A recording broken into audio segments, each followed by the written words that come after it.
All right, guys, so here are the requirements for your cancer poster. We are doing a most wanted poster, kind of like a most wanted poster you would see in a jail, like most wanted, they're looking for this bad guy. So it needs to be worded in a way that is a most wanted wording. But we're doing a cancer. So all the requirements are listed below on your chart. I'm looking at the rubric right now. Your other sheet that you got is your research. So you're going to write down your research on the other sheet, and you'll end up turning that in as well.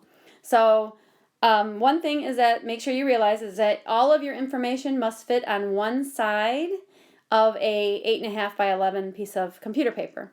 So everything needs to fit there.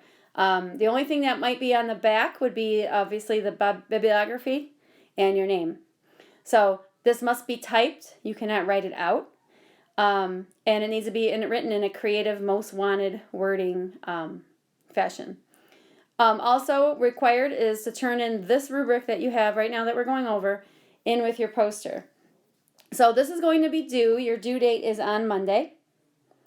You have today and tomorrow in the computer lab, in the tech lab, to work on your research. And so everyone is going to sign up for a different cancer. There is a list on a clipboard, and you'll be signing up for it before we go down to the computer lab. So first thing that's required is a mugshot. So you are going to need to get your source for your photograph of the cancer. You are getting a picture of the cancer, not a picture of the symptoms of an organ or something that happens when you have that cancer.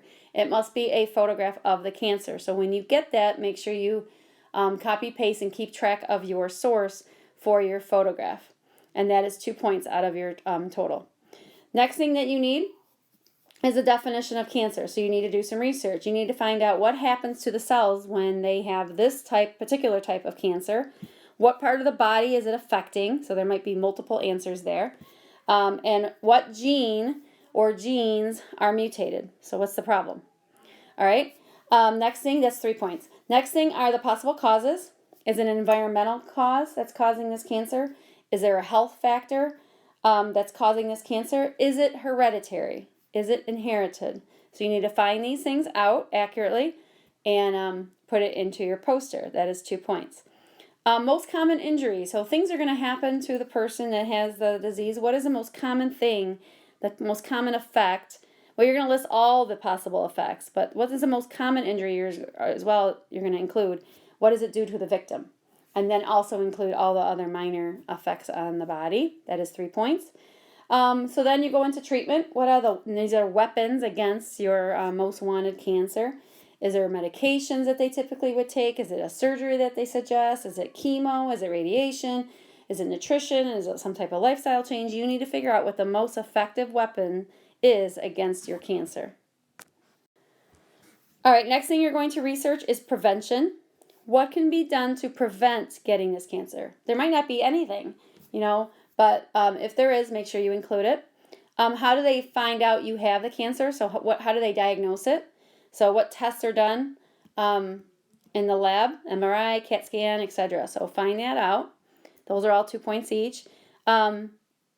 How many people are likely to get this disorder? So give me a stat, a current stat from at least 2016 or more recent than that.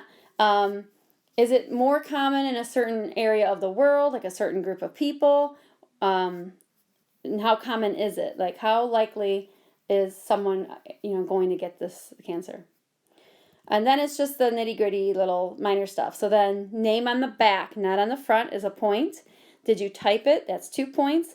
Turning in your resources and your research, so that second page that I'm not going to show you on this video, that is 16 points out of 40 points. You have to get your research complete with sources, and then the paper is just the outcome of it.